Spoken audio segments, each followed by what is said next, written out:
Doctor Zarka Taimur साहिबा। जी बहुत शुक्रिया चेयरमैन साहब। मैं बहुत ही आजिज़ और बहुत ही नाचीज़ हूँ कि इस सब्जेक्ट के ऊपर मेरे लिए बहुत बड़ी सादत है कि मैं इसके ऊपर अपने ख़यालात का इजहार करूँ। नबी पाक सल्लल्लाहु अलैहि वसल्लम, उन पर करोड़ों दरूद और करोड़ों सलाम। और हम मुसलमान नबी पाक की तारीफ़ में या उनकी अकीदत में जो हमारे दिलों में है वो हम अपने लबों पे ला भी नहीं सकते।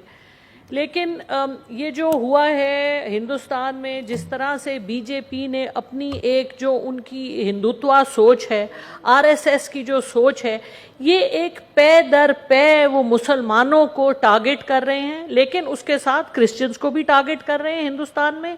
और जिस तरह से वहाँ पर ग्रेगरी स्टैंटन जो कि जेनोसाइड वॉच को प्रिजाइड करते हैं, उन्होंने 19 जनवरी को उन्होंने कहा था कि हिंदुस्तान में जेनोसाइड होने जा रहा है, कश्मीर में और असम में। तो ये वो चीज़ें हैं जिनकी तरफ हमें देखने की ज़रूरत है। हिंदुस्तान में जिस तरह मोदी सरकार की जैसे ही दूसरी हुकूमत आई 2014 में, जब पहली दफ़ा नरेंद्र मोदी साहब तशरीफ़ लाए थे, उनको पहले बुचर ऑफ गुजरात कहा जाता था। अमेरिका में उनकी एंट्री बैन थी। वो प्राइम मिनिस्टर बने, उनके लिए सब दरवाजे खुल गए, वीज़ा नहीं देता था उनको अमेरिका।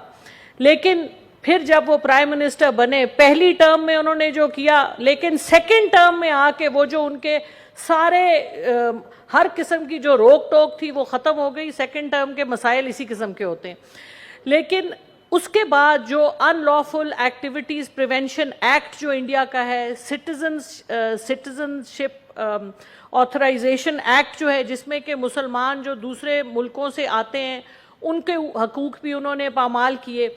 और जिस तरह से अनलॉफुल एक्टिविटीज़ प्रिवेंशन एक्ट के थ्रू उन्होंने कश्मीर में और हिंदुस्तान में मुसलमानों को टारगेट किया, हमें इन चीज़ों को उजागर करना चाहिए। और इसमें प्राइम मिनिस्टर इमरान खान साहब की बहुत बड़ी काविश और कामयाबी है कि उन्होंने पहली दफ़ा 9/11 के बाद इस्लाम के ऊपर इतने जिस किस्म के कलमात मुख्तलिफ लोगों ने कहे और जो एक प्रोपेगेंडा हो रहा था इस्लामोफोबिया पे, यूनाइटेड नेशंस में रेजोल्यूशन आना 3 साल की काविश के बाद, और 15 मार्च को एक्सेप्ट करना as the day against Islamophobia, ये बहुत बड़ी कामयाबियां हैं।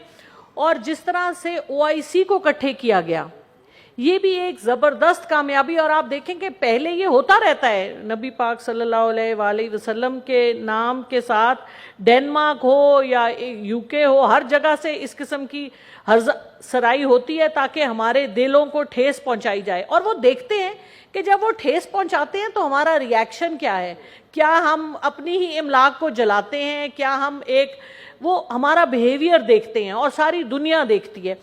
तो अब ये वक्त आ गया है कि हमने एक कंस्ट्रक्टिव तरीके से इसको चैनलाइज करना है। जिस तरह के इस्लामोफोबिया पे रेजोल्यूशन ला के हमने किया, OIC की कॉन्फ्रेंसेस ला के किया। इस दफ़ा आपने देखा है किस तरह कतर, बहरीन और सऊदी अरेबिया और ईरान ने भी इसके ऊपर बात की है। UAE की अभी तक आवाज़ नहीं आई वैसे। तो मेरी मोदबाना गुजारिश सबसे ये है कि नबी पाक सल्लल्लाहु अलैहि वसल्लम का क्या मोजज़ा, उनका सबसे बड़ा ये था कि उनका जो किरदार, उनकी जो अस्वाए हुस्ना थी, उसको लोग देख के मुसलमान हुए। और अभी तक मार्टिन लिंग्स एक क्रिश्चियन थे जिन्होंने उन पर रिसर्च की और फिर ख़ुद भी मुसलमान हो गए, उन पर किताब लिखी। इसी तरह मोहम्मद असद। तो ये सब लोग जब नबी पाक सल्लल्लाहु अलैहि वसल्लम के बारे में जब पढ़ते हैं, जब उनकी अखलाकियात से इम्प्रेस होते हैं, तो वो भी इस्लाम को कबूल करते हैं।